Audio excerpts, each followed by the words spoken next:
வணக்கம். இந்த இடம் வந்து பார்த்திங்கனாக்கா ஒரு வடக்கு பார்த்த சைட்டு. என்னுடைய ஈசானிய பகுதி பார்த்திங்களா, அந்த ஈசானி இது கிணறு இருக்கிறது ஈசானியம். அந்த இருந்து ஒரு ரோடு ஒன்று வரும், அந்த தடம் ஒன்று வருது இல்லைங்களா, அது வந்து இப்போ தடம் நடப்பாதையாக இருக்குது.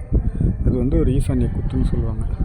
அது வழியாக வந்து ஈசானிய குத்து ஐஸ்வர்யமனு சொல்லுவாங்க. இது வந்து ஒரு காம்பவுண்டு ஃப்ரண்ட்டில் மட்டும் போட்டிருக்காங்க. இந்த இடம் வந்து பார்த்திங்கனாக்கா இப்படியே வந்து இன்னும் காம்பவுண்ட்லாம் அந்த சைடு போடணும். இந்த சைடெலாம் கிழக்கு சைடு, இந்த கிழக்கு சைடில் காம்பவுண்ட் போடணும். இது நம்ம பிளான் பண்ணி கொடுத்த இந்த இடம். இது பின்னால் வந்து பார்த்திங்கன்னா இதே மாதிரி கேப் இந்த மாதிரி கேப் தான் பிளான் பண்ணி. அதே மாதிரி பார்த்திங்கனாக்கா ஃப்ரண்ட்டில் வந்து ஈசானியத்தில் ஒரு சின்ன பள்ளம் கொடுத்துருக்கோம். இதில் வந்து ஃப்ரண்ட்டில் வந்து பார்த்திங்கனாக்கா வடமேற்கில் தான் செப்ட் டைம் கொடுத்துருக்கோம்.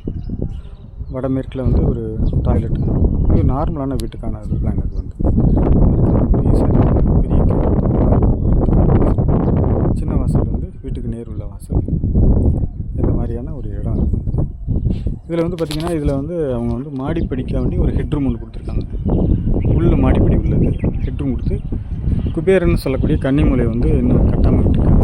நான் சொன்ன சீக்கிரம் கட்டிடுங்க, இது வாஸ்துக்கு தவறு, கட்டக்கூடாது அப்படின்னு சொல்லியிருக்கேன். அதனால் இந்த இடத்துல ஒரு ரூம் மட்டும் அவங்க இன்னும் கட்ட வேண்டியது பெண்டிங் இருக்குது. இது இந்த வீட்டினுடைய அமைப்பு. அது மாதிரி பார்த்திங்கன்னா மேற்கு சைடு என்ன அவங்க வந்து காம்பவுண்ட் போடலை. மேற்கு சைடும் காம்பவுண்ட் போட்டாங்க. இந்த வீடு வந்து ரொம்ப சுபிட்சமாக இருக்கும். அவங்களும் இப்போதைக்கு வந்து நம்மகிட்ட கையில் பணம் இல்லாமல் தான் அந்த வந்து இதை ஆரம்பித்தாங்க. இப்போ வந்து ஒரு நல்ல நிலைமையில் முடிஞ்சிருக்கு.